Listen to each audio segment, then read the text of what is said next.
Hello, Vincent. Hello. Hey, how are you Levi? doing? I'm good, man. Yeah, how are the interviews going for you so far? All right, yeah, everybody's on time and very good.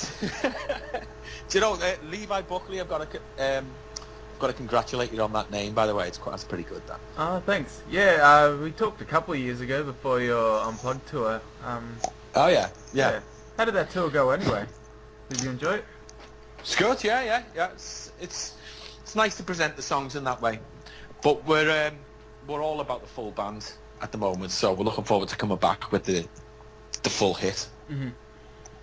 So, yeah, speaking of the tour, you're coming in December. You'll be promoting a new album, which I haven't heard yet, but it's called The Optimist. Well, firstly, can you tell us a little bit about the album, you know, the direction you're going in this time, and I guess a bit what we can expect from the set? I guess there'll be a lot of new stuff.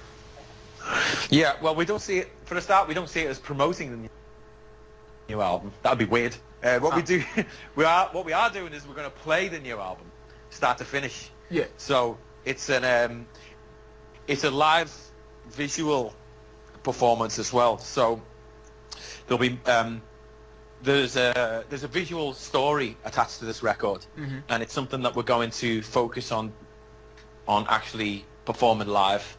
So it's the whole thing from start to finish, with no breaks and no talking to the audience or anything like that. We're just going to be heads down and into it for the first hour. Yeah. And we take a short break and we come back on and we say hi and we play old stuff.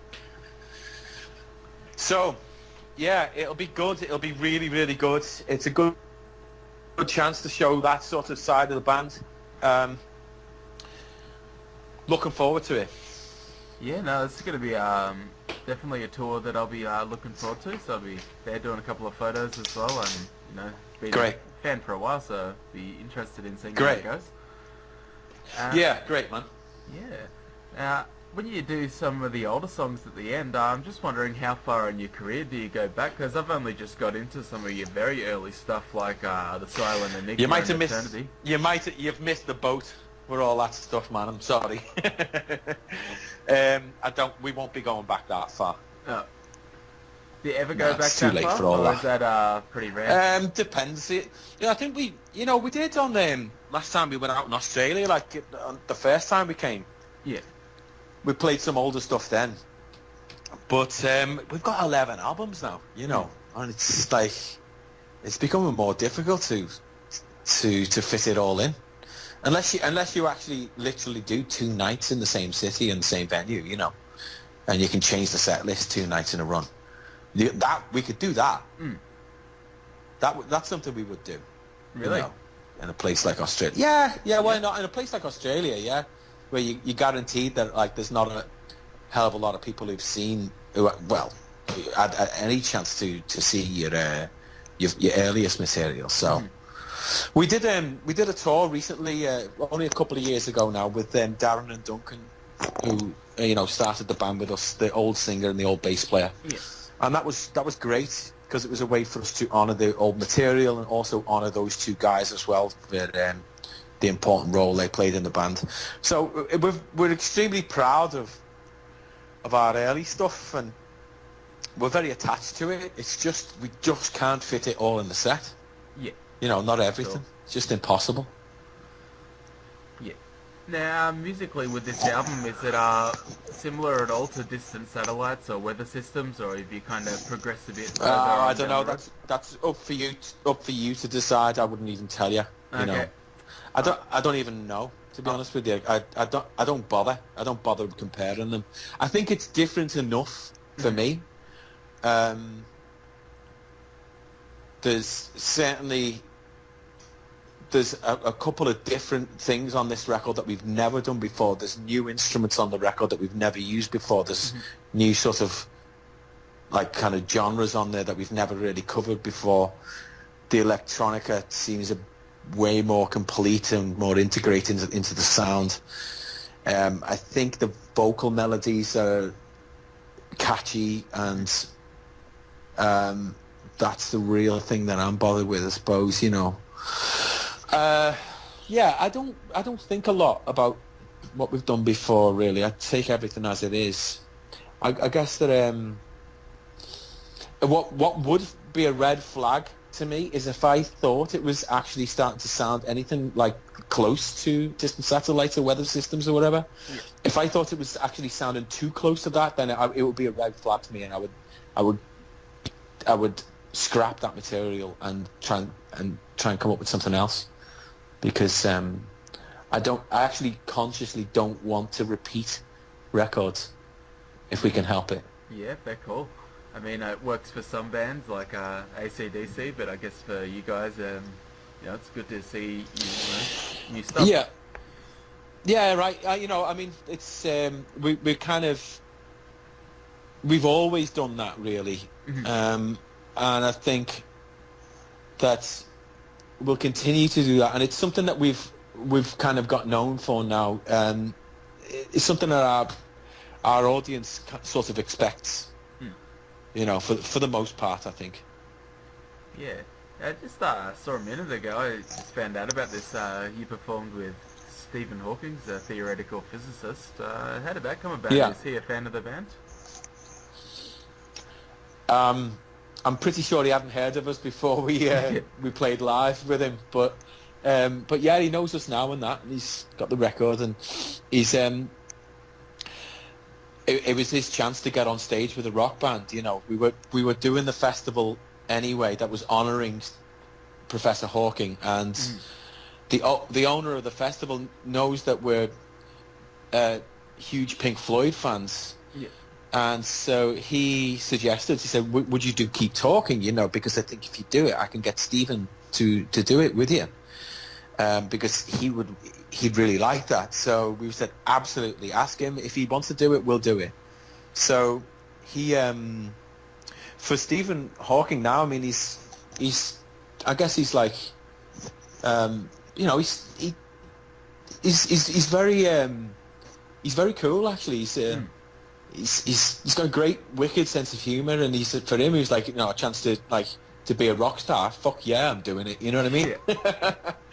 Yeah. So he really helped us out in the preparation by making sure the voice was right, and getting it exactly as it was needed, and so yeah, it was a huge honour for the band to be given that opportunity, and I think Dave Gilmour missed a trick by not doing it with Stephen Hawking when he had the chance in the 90s. So at least we've done it now. For sure. Did you get the chance to ask him any big philosophical questions? Well, the way his communication device works at the moment, it's a bit more difficult for him to respond quickly to anything that you ask him. It takes at least a few minutes to prepare even simpler sentences, and it's something they're working on at the moment to, because he used to control it by the muscles in his cheek, but that's kind of, he's losing a bit of control over that now. So they're working on new ways for him to communicate, which will get him back up to speed again. But he also wasn't too well at the time as well in the festival, so he was kind of being taken good care of, really. So it was enough to say hi and to play with him, but we didn't want to bother him too much. Yeah, for sure. It's definitely cool that you got to do it, but we did meet Hans Zimmer, and we did meet all of these amazing astrophysicists, and we met Brian May, and we met just a whole host of everybody. We actually had one of the world's oldest astronauts, a Russian astronaut, who watched our set right up until the electronic drums came in for distant satellites, and at that point he couldn't take it anymore. I think he got off.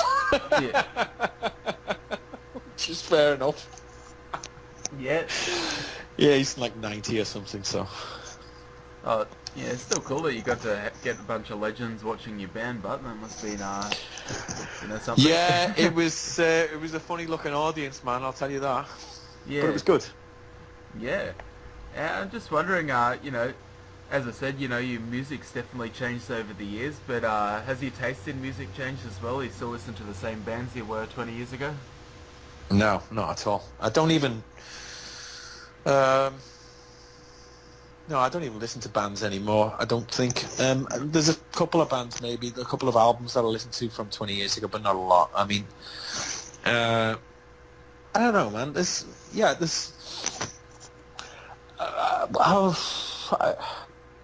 First, what was 1997?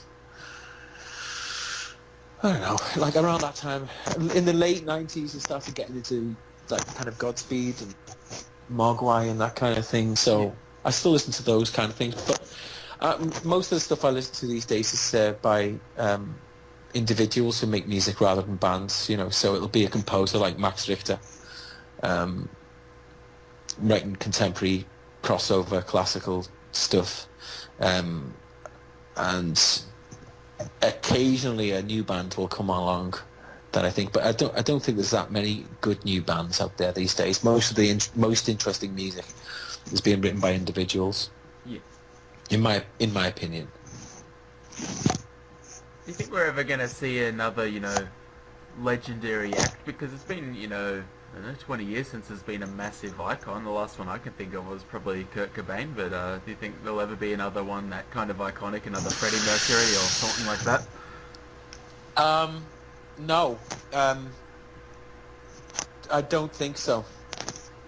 At least they won't get to that level, really. To get big these days, you've got to be a whole different animal. All the danger has been taken out of rock and roll. So it's the biggest artists in the world are Ed Sheeran and Adele, and I think it's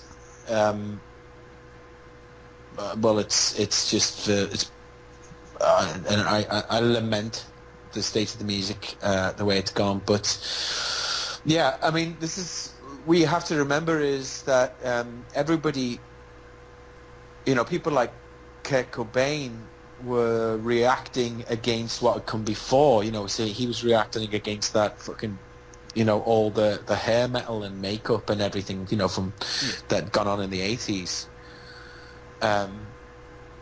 And that spawned something. And then you had a bit of, he had Oasis in the UK, which they were certainly something. They were doing something, So after them, you've had maybe a couple of acts like Jack White and White Stripes, maybe a few like here or there. There's obviously the post-rock movement, which I really love. The electronic scene has never really gone away. That's still good as it ever was. I think the hip-hop scene is as good as it ever was, really. Yeah. But if you're talking about rock and roll, no, I don't think you'll ever see a frontman like Freddie again. Oh, Bowie. Yeah, Bowie. Or, yeah. No, you won't. I just don't think they exist anymore. I'm willing to be proved wrong. But what you have to remember is people were reacting in a linear fashion to what came before, and these days nothing's linear anymore. But they're not railing against. They've only got a few radio channels and a few TV channels. It's like you've got everything at your fingertips. You've got every era of music. You've got every era of everything at your fingertips. So everything is more diluted and homogenized. So there's no need to really react directly against anything. Unless you want to be a band as good as Nirvana that are reacting against what is the travesty of your own pop charts in your country. I don't know what the pop charts are like in Australia these days, but in this country, it's all major label collaborations between individual artists. So it's like one person featuring another one, or invariably it'll be your Ed Sheeran's and so on, and they're on rotation constantly. And good luck to them. no, I think I don't know whether it's more difficult to have a very longer sort of life in music these days. I don't know whether it is more difficult. I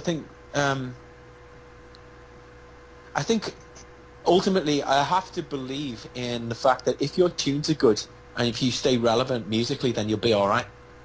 You know. Yeah, for sure. But I think that people get bored too quickly. So like if you pin all your hopes and dreams to one genre and you're only doing that and you've got a signature sound, then you better hope it's successful and better hope that that's what people want from you. You better hope that, like, you know, you are the new AC/DC, because people get bored really fucking quickly, you know. Yeah. And they'll move on just as quick as they got you there, you know. Yeah. So it's, for a band like us, I think it's actually worked in our favour that we've never stuck to one sound and we've always evolved, because now that keeps it interesting for our audience. People expect us to change. People expect us to continue to change and evolve. So yeah, I think that's good. Yeah, no worries. Well, I'll just ask you one more question. You know, it's I think up to 11 albums now. When you first started out, did you think you'd be doing it this long? Did you think you'd have this much creativity to just keep doing a good... Oh, can you still hear me?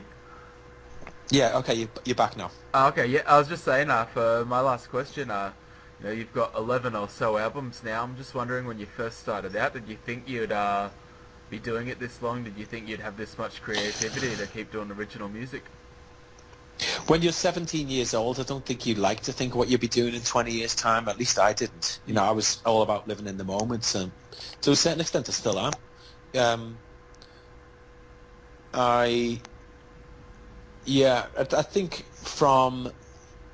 I think everything you need to know about yourself is right now in this present moment. I think what you need to know about the future is right here, right now, and what you need to know about the past is how you are right now. You know, it's all there. Yeah. So it's like it's especially as a musician, you know, especially as a musician, more so than anything else in my life anyway. So do